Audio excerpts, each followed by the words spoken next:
The content of this animation is intended to support people who know someone who might be self-harming. It may trigger some upset or distress. Be mindful of your feelings and keep yourself safe.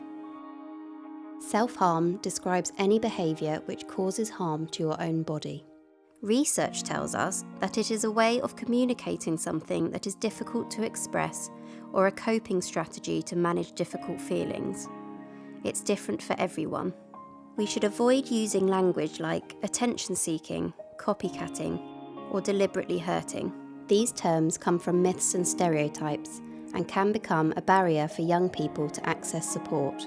Young people report a range of difficult reasons as to why they self-harm. They may have difficulties coping with emotions. They may have emotional health problems such as anxiety, low mood, or depression. They may have questions around their identity. For example, those who identify as being part of the LGBTQIA+ community are in a higher risk group.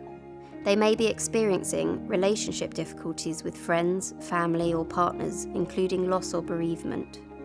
They may feel pressure from exams, work, deadlines, or have too many expectations put on them or by themselves. They could have low self-esteem or self-worth, or they may have experienced other adverse childhood experiences, such as witnessing or being a victim of abuse or bullying. They may have physical health challenges, including chronic physical health problems, ongoing pain, or long-term illness. According to young people, it can help them express feelings they find difficult to verbalise. They may not have the words to describe their distress, or they may not know why they feel the way they do. It can be a way of venting difficult feelings such as rage or frustration. It may be a way of distracting themselves from difficult memories or future worries.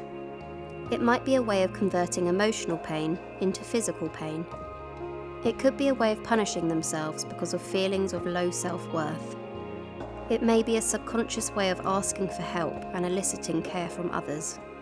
It may be indicating that there are other issues for them that they aren't even aware of themselves. Having started to use this as a way of coping, it can feel difficult to stop. The well-being of people around the child or young person is important, so think about how you are and how you can maintain support for your child or young person.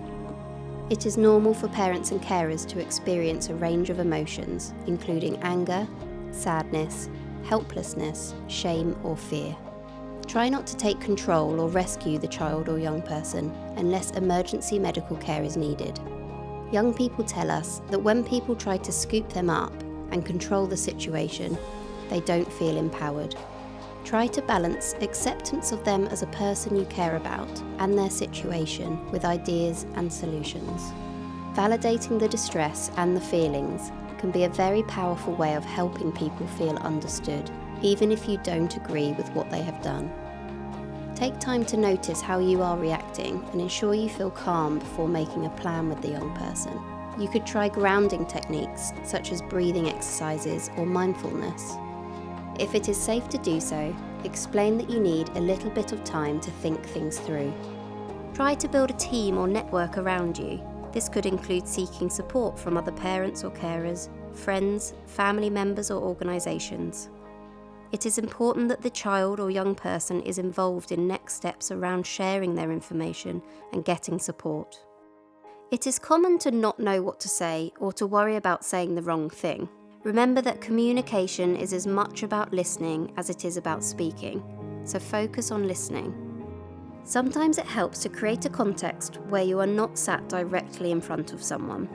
Think about taking a walk or talking during a car journey. How you start your sentences can help keep discussions calm and less forceful. Try starting sentences with, "I've noticed. I'm wondering if..." It seems like things are really tough. Try not to ask why they are doing it so early on, as they may not know, which can trigger frustration or shame. Validate their experience. "I can see how upset you are. No wonder this is so difficult. I am really interested in how that is for you." Remind them that it's okay if there is something you'd like to talk through. Your safety and well-being is really important. We're here for you. You aren't in trouble. We won't judge you if you're self-harming or if you are thinking of hurting yourself. We want to help. We will tell you if we have to ask someone or tell someone about it. Use affirmations to boost self-esteem and focus on strengths. For example, "You are so hardworking, creative, or kind." It can be helpful to create a plan together. This could include distraction techniques, such as pushing wax crayons into paper, holding an ice cube tightly, punching or screaming into pillows. Early warning signs. Encourage them to notice signs in their body. Do they experience changes to their breathing, heart rate, or muscles? Triggers. Talk through these and identify if there are certain events or times of the day, week, or month. Delay. Rather than changing the behaviour, delaying the urge might reduce or eradicate the urge to perform the behaviour. For example, they could read a page of a book or try to say the alphabet backwards. Risk reduction. Discuss how to clean or dress a wound and talk through practical approaches of who to phone for medical help if needed. Resources. Use thought journals to help identify negative thoughts or complete a stress bucket. Networks for young people. Seek wider support through the information at the end of this animation. Time. It is difficult to know how long it can take for someone to recover from their distress. Let the young person set their own pace. Remember, you are doing the best you can in the context you are in. They are doing the best they can in the context they are in. Recovery is possible. You are not alone. There are lots of local and national support services who can guide you and support both you and your child or young person.